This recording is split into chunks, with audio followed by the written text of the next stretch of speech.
샬롬, 우리 주 예수 그리스도께서 주시는 은혜와 평강이 함께하기를 축복하고 또한 기도합니다. 더운 날씨지만은 하나님의 날개 그늘 아래에서 쉼을 얻을 수 있기를 또한 기도합니다. 오늘 함께 읽고 묵상할 말씀은 룻기 2장 8절로부터 23절 말씀까지입니다. 제가 읽어봅니다. 보아스가 룻에게 이르되 내 딸아 들으라. 이삭을 주우러 다른 밭으로 가지 말며 여기서 떠나지 말고 나의 소녀들과 함께 있으라. 그들이 베는 밭을 보고 그들을 따르라. 내가 그 소년들에게 명령하여 너를 건드리지 말라 하였으니라. 목이 마르거든 그릇에 가서 소년들이 길어온 것을 마실지니라 하는지라.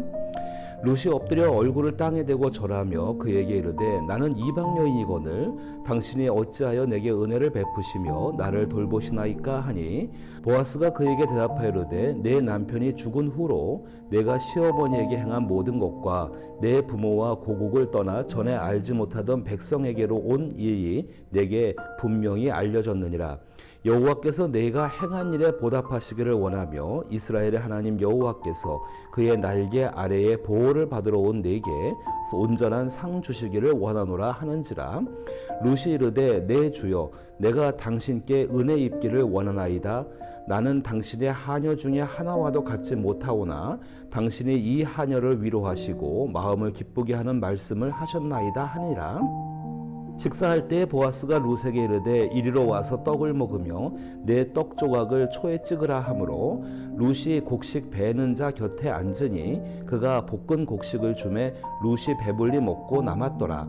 룻이 이삭을 주우러 일어날 때에 보아스가 자기 소년들에게 명령하여 이르되 그에게 곡식단 사이에서 죽게 하고 책망하지 말며 또 그를 위하여 곡식 다발에서 조금씩 뽑아버려서 그에게 죽게 하고 꾸짖지 말라 하니라. 룻이 밭에서 저녁까지 죽고 그 주운 것을 떠니 보리가 한 에바쯤 되는지라.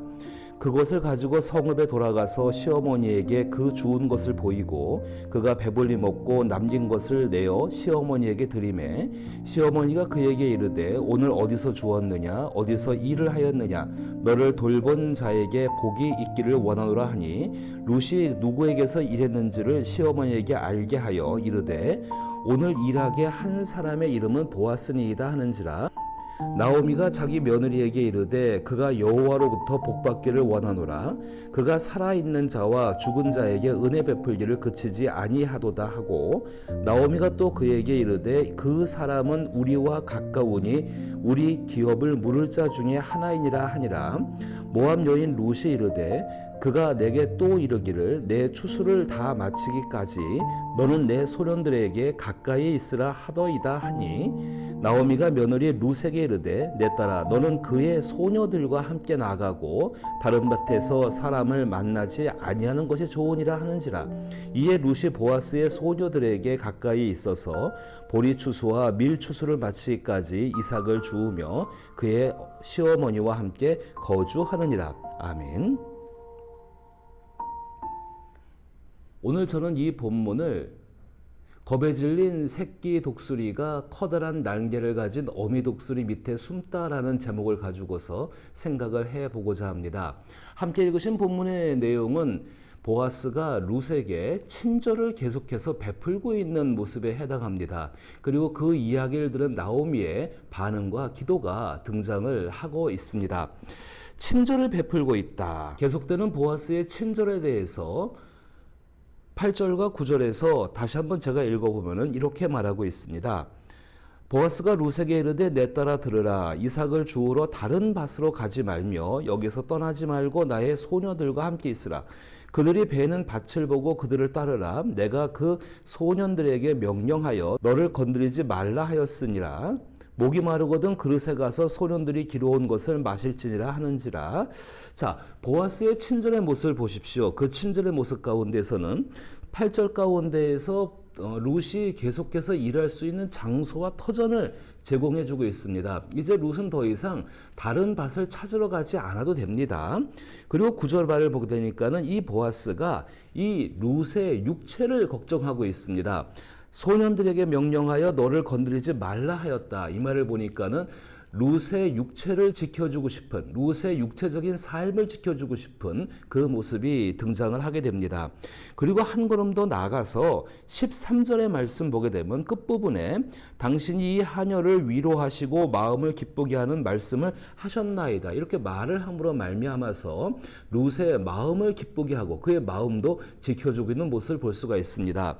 그리고 14절부터 시작해서 16절까지 조금 더 많은 수확을 얻기 위해서 실제적으로 룻의 어떤 형편들을 넉넉하게 채워주는 모습을 볼 수가 있습니다. 그로 인하여서 17절부터 23절에서 이제 가난하다고 생각했고 쓰디쓴 시련 가운데 짓눌려 있는 나오미의 마음 가운데에 보아스라는 사람을 깨닫게 되어지고 자신의 기업을 물을 사람이죠. 그 보아스로 인하여서 지금 기뻐하는 모습이 또한 등장을 하고 있습니다.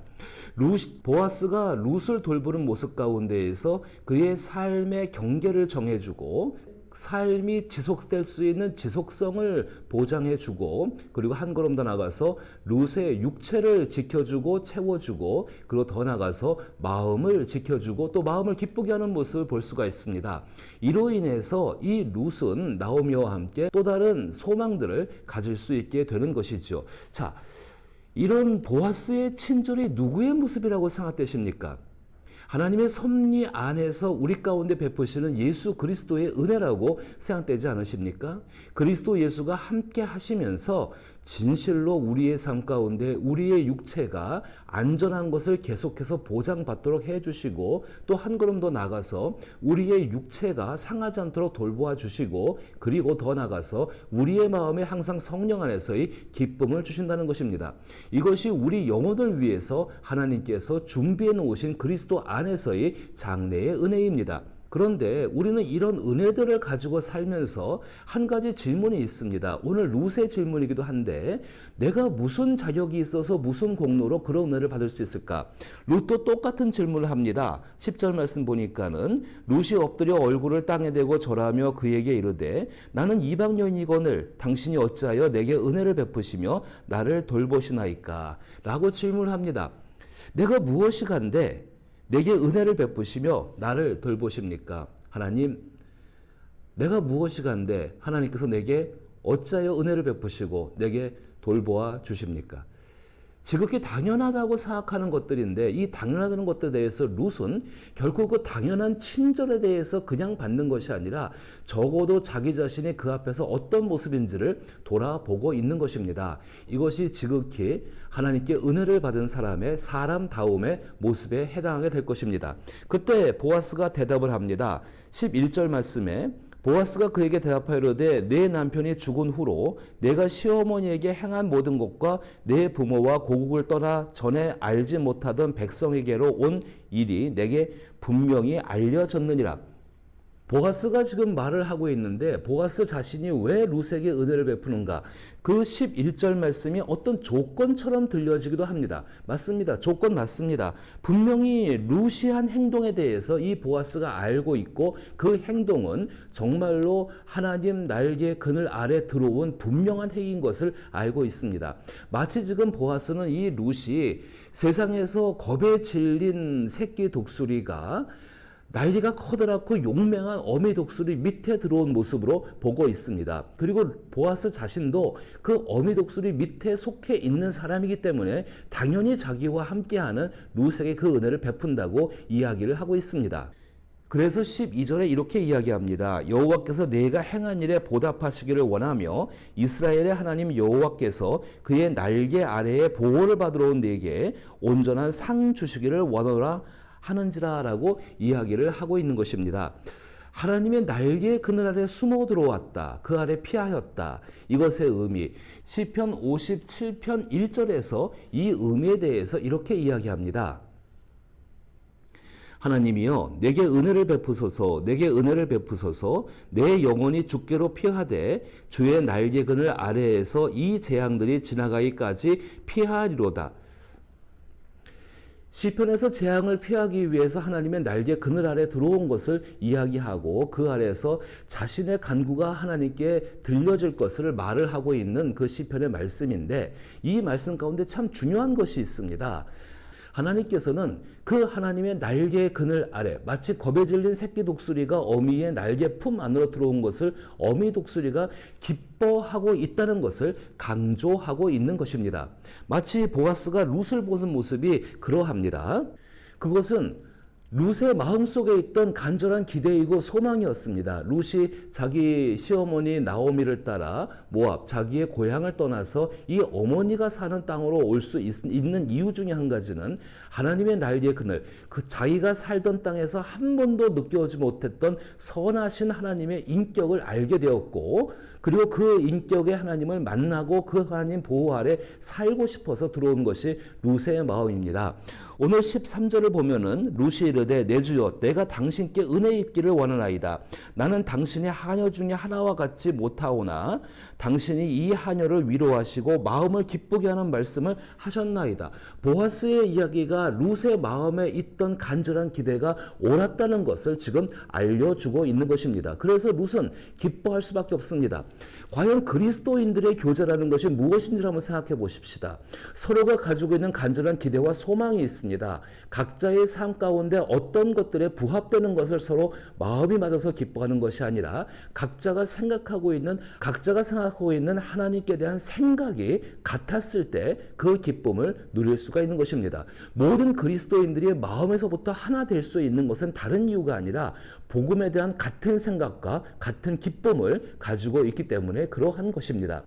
다시 말해서 룻은 하나님만으로 기쁨과 소망을 갖고 있던 여인이었습니다. 그 마음을 알아준 것이 바로 보아스였고, 보아스는 또 그 룻의 마음을 알기 때문에 계속해서 친절을 베풀고 있는 것입니다.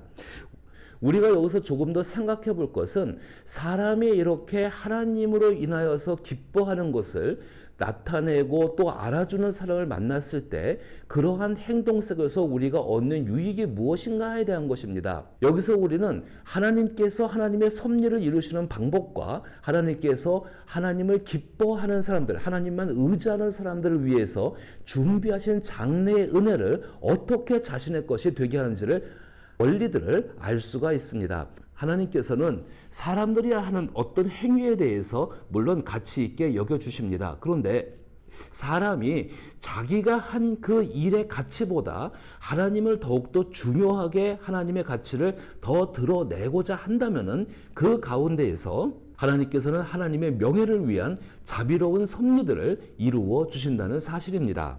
시편 51편 1절에서 시인이 기도할 수 있는 이유는 자신의 어떤 가치가 있음이 아니라 자기 자신을 통하여서 하나님의 가치를 드러내고자 하는 소망이 그 안에 있었다는 것입니다. 이처럼 룻도 분명히 어미 독수리가 가는 곳에 나도 가겠다라는 분명한 결단을 보여주게 되는 것이지요. 이렇게 보아스와 룻의 만남, 그 만남이 끝나고 이제 룻은 시어머니가 있는 나오미의 집으로 돌아오게 됩니다. 그리고 있었던 모든 일들을 모두 시어머니에게 이야기하게 되어집니다. 그 이야기들은 나오미의 반응을 살펴보는 것이 필요한데 20절에 나오미가 자기 며느리에게 이르되 그가 여호와께로부터 복받기를 원하노라.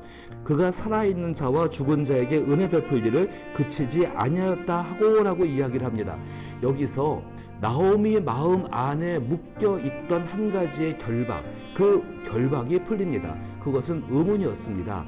자기 자신은 고향으로 돌아왔지만은 모압 땅에서 죽었던 자기의 남편 엘리멜렉과 그리고 자기의 두 아들 말론과 기론에 대한 생각이었습니다. 과연 하나님께서 이들을 사랑하시긴 한 건가라는 생각이 끊임없이 나오미의 마음 안에 있을 수밖에 없었습니다. 그것은 사람이면은 다 그런 생각을 하지 않습니까?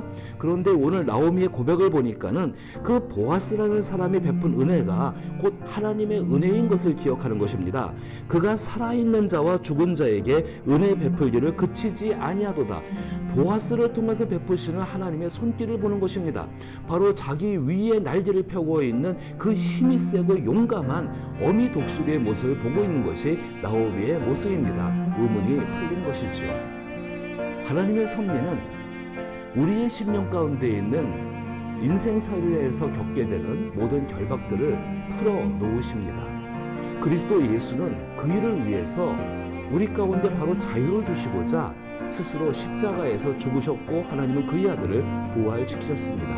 우리는 바로 그 놀라운 이루어진 하나님의 섭리의 역사 가운데 살고 있는 사람들입니다. 오늘 그러하다면은 오늘 우리의 삶의 모습은 어떠할까요? 여전히 우리가 하나님의 날개 그늘 아래에 있는 것을 기뻐할 수 있고 소망이 되어져야 합니다. 물론 우리의 삶 가운데 우리의 삶을 열심히 삶으로 말미암아 어떤 일들도 해야 합니다.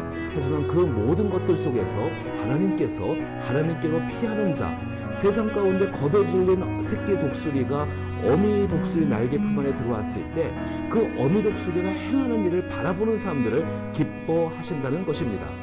이처럼 오늘 한날의 삶이 힘들고 고단하고 혹은 나오미처럼 묶여진 결박이 있을 수 있고 힘겨운 하루하루를 살아나기가 힘겨울 수도 있습니다.